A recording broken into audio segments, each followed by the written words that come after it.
Now leads me to some motivation. In recent weeks, we have talked so much about the differences between your character and your reputation. We have talked about how your character is different, or your personality is different from your attitude. We have talked about being the adult you needed as a child. We have talked about how F the victim Olympics. We have talked about so much stuff as far as motivation and how consistency will take you places that motivation alone cannot. These things are all true, but what do they mean to you? That is something that I really want people that listen to this podcast or on my YouTube channel to really think about. It is so easy in today's society to get boggled down with negativity, be it negative news, be it the state of the world we're in, be it, personal struggles and personal issues, be it mental health, be it finances, be it comparison on social media or in person, which is a huge thief of joy. It's so easy. But if it's so easy to be negative, how come so many of us find it so hard to be positive? And that's something that I really want to bring attention to today. As a society, we have to stop just blaming society, because we're the adults now. We're a part of the society now. So even if we didn't contribute to the problem, it is inherently our problem, because we inherited a bad bill of goods. And it's okay to recognize that. And it's okay to understand that some things just aren't fair. But you also have to understand that life isn't fair. And everything comes down to a series of choices. And that's why equity of opportunity does not make sense. You have to go and grab your own opportunity. No one is coming to save you. And at the end of the day, you are responsible for your choices. Our parents are our first environment. They are our first teachers. And sometimes they are our first mistakes. What does that mean? We absorb so much as children that we don't fully understand or comprehend yet, because we don't have the life skills or the emotional maturity and understanding to know what we're picking up on. We just know we're picking up on something and absorbing it. And so when we have parents that haven't fixed their own shizit, so to speak, and broken generational curses, all of that stuff gets passed down to us, which means we more often than not pass it down to our children, then our children's children. And then we realize how society is the way it is today. We have to start deciding that the cycle ends with us. The BS ends with us. We're going to fix our own shizit, leave the past in the past, become the best versions of ourselves for whatever our goals look like to us as individuals, and also as a society, not just individuals. It's okay to be an individual with individual goals. Okay, that's amazing. You really should do that instead of subscribing to group identity. And also understand that while having your own individual goals as a unique and amazing, one-of-a-kind individual in this world, you should also, all of us together, should be striving to be the adults we needed as children.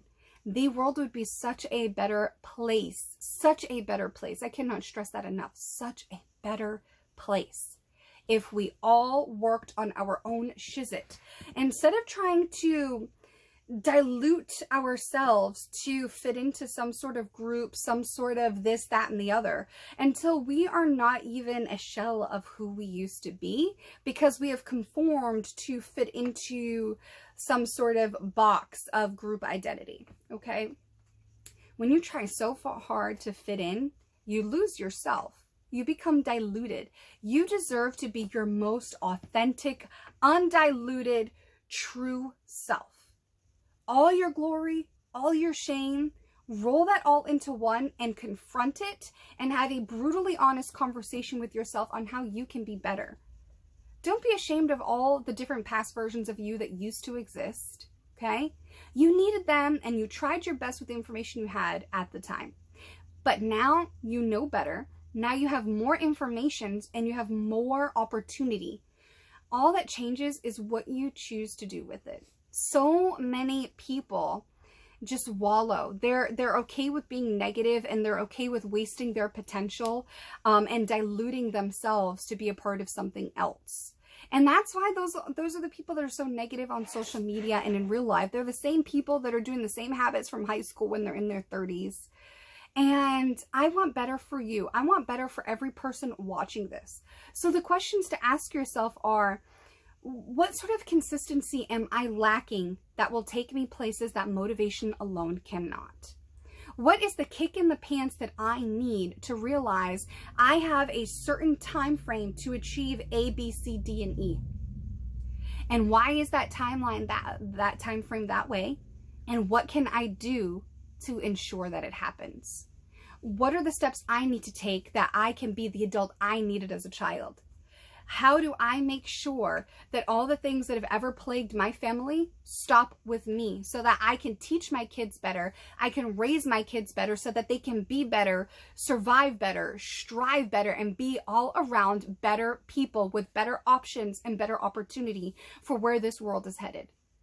It all starts with you, so what can you do? Have you written down your 10 goals?